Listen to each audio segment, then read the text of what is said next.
हमारे समस्त बहादुर सिपा सलार, बेटे पोते, जिनकी वीरता का लोहा सारी दुनिया मानती थी, इस जहाने फानी से कूच कर गए और अपने अपने कर्तव्य को सर से उतार गए। लंका के गली कूचों, महलों, बाजारों में जहां तक नजर जाती है, रोने पीटने और चिल्लाने की आवाजें सुनाई देती है। कोई दुखिया माता अपने प्रिय पुत्र को याद कर कर रो रही है और कोई अभागी स्त्री अपने पति के वियोग में तड़फ रही है। कोई प्रारब्ध की मारी बहन अपने भाई का नाम ले लेकर आंसुओं से मुख धो रही है। समस्त नगर की इस समय बहुत बुरी अवस्था हो रही है। इस प्रकार नाश और हानि होने पर भी यदि युद्ध का परिणाम हमारे लिए अच्छा होता तो भी हम अपने वीरों को ना रोते। महाराज की जय हो, आपने मुझे याद किया। आओ विशालाक्षी, हमारे पास आओ। मैं आपके दिल की बात को समझती हूँ, पर क्या करूँ। लीजिए पहले थोड़ी सी। हाँ, क्यों नहीं। आज कोई ऐसी चीज सुनाओ जिसे सुनकर हमारे दर्दे दिल को करार आ जाए। जैसी आपकी आज्ञा महाराज। की रात आखरी। अब तुम जाओ विशालाक्षी, परंतु जाते जाते अपने हाथों से एक और। जहे नसीब, बस इसे आखिरी समझकर। अच्छा तो अब चलूं? विशालाक्षी तुम जाओ। हमने क्या सोचा था, क्या हो गया। हमारी तो वही दशा हुई। ना खुदा ही मिला, ना विसाले सनम, ना इधर के रहे ना उधर के रहे। वास्तव में दुष्ट सीता के पांव ही मनुष्य रहे। शुभ चरण इसके जहां भी जाएंगे, अग्नि के बादल वहां बरसते जाएंगे। जब से यह कमबख्त यहां आई है, तबाही और बर्बादी के बादल लंका में बरस रहे हैं। एक भी दिन उसने हमें चैन से जीने ना दिया।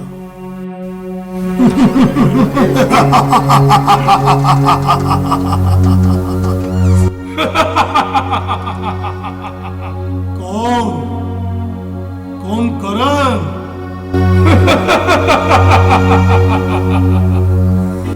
चलूंगा जिस जमी पर, वहां भूचाल आएगा। जमी तो एक तरफ, चरखे कुहन भी कांप जाएगा।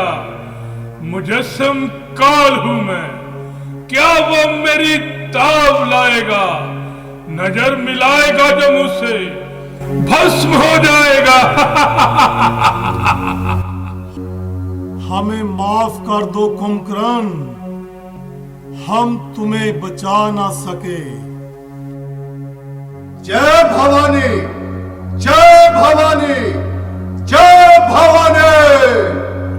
काल की मैं ज्वाला हूं, विष का महासागर, और चाल का मैं वेग हूं, प्रहलाद का चक्र। जब तक हृदय में शांति है, तब तक मले हूं मैं। भर जाऊं यदि क्रोध से तो महाप्रलय हूं मैं। मेघनाथ, हमारे लगते जिगर, हमने तुम्हें कुर्बान कर दिया। हम तुम्हारे भी गुनाहगार हैं। महाराज की ऐसी दशा मुझसे और नहीं देखी जाती। एक पत्नी के नाते मेरा कर्तव्य है कि मैं इन्हें इस समय सही सलाह दूं। हे परमात्मा, मेरी सहायता करना। महाराज। कौन? मंदोदरी? आओ बैठो, हमारे पास बैठो। हम अकेले रह गए मंदोदरी, हम अकेले रह गए। मेरे होते हुए आप कैसी बातें कर रहे हैं? आज आप कुछ ज्यादा ही निढाल हो गए हैं। ना जाने दिल क्यों बैठा जा रहा है और सर भी चकरा रहा है।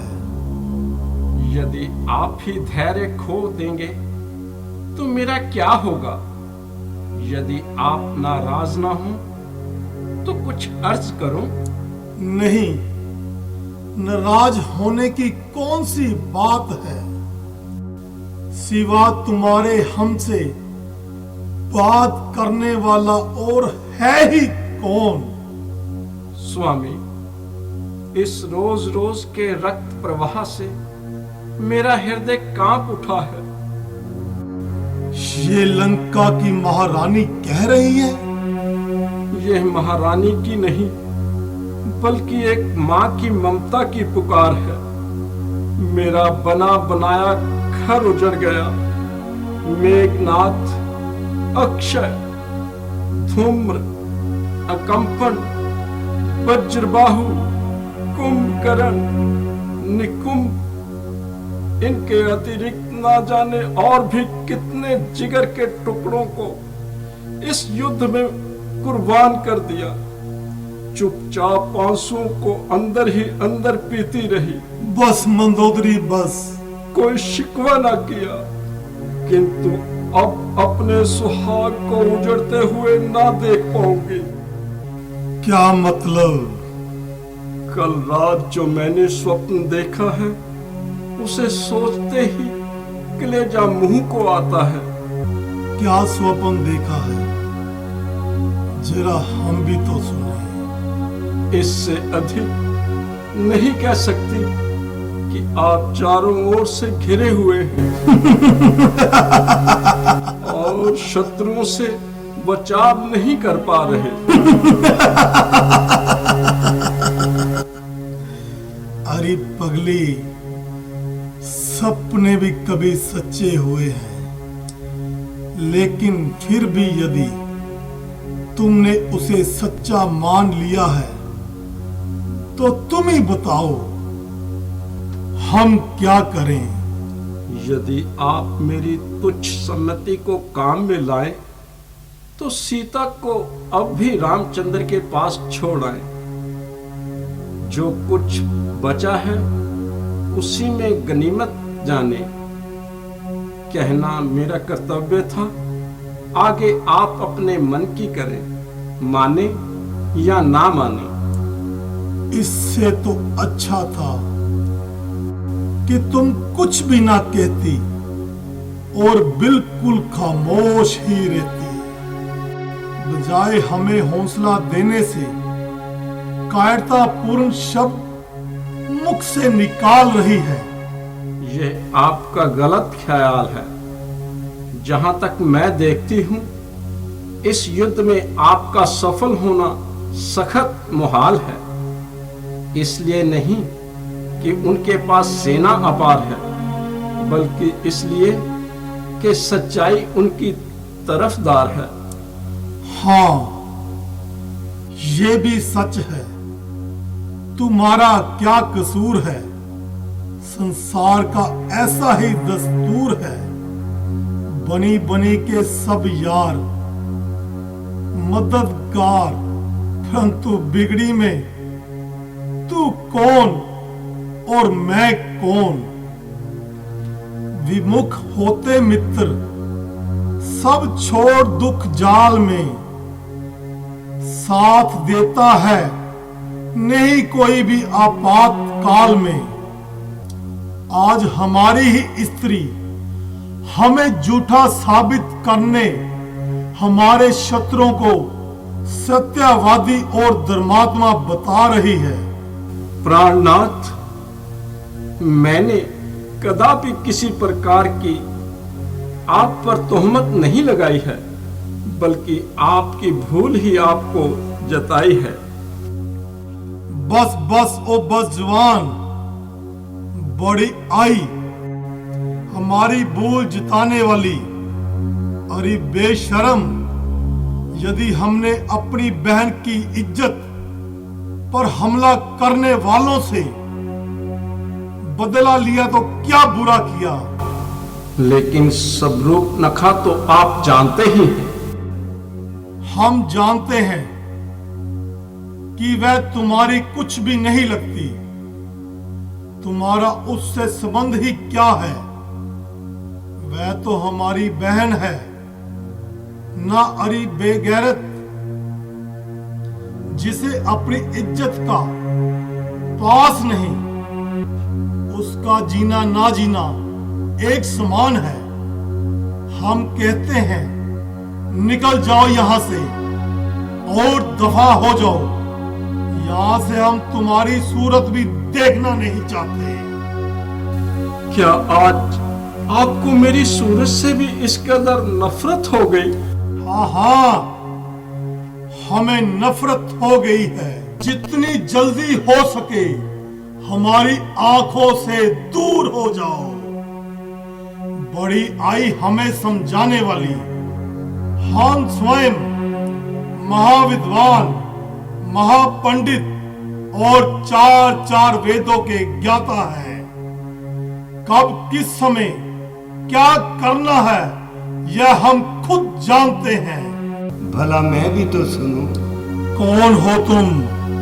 मुझे नहीं पहचाना? मैं हूं तुम्हारी बुद्धि। कहो, क्या पूछना चाहती हो? यही कि अब महाराज धीराज का क्या विचार है। किस बारे में? सीता जी के बारे में। तो तुम ही कहो, तुम क्या चाहती हो? मैं मंदोदरी के परामर्श का स्वागत करती हूँ। अर्थात यही कि आप नम्रता पूर्वक सीता जी को श्री राम जी के पास छोड़ आइए, वरना क्या? तुम्हारा ये हठ और अभिमान तुम्हें ले डूबेगा। ऐसा कभी नहीं हो सकता। तो फिर समझ लो तुम्हारा अंत आ गया। हमारा अंत?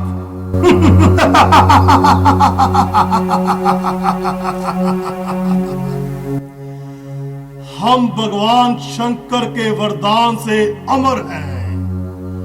ब्रह्मा की रचाई हुई सृष्टि में हमें मारने वाला कोई नहीं, कोई नहीं, कोई भी नहीं।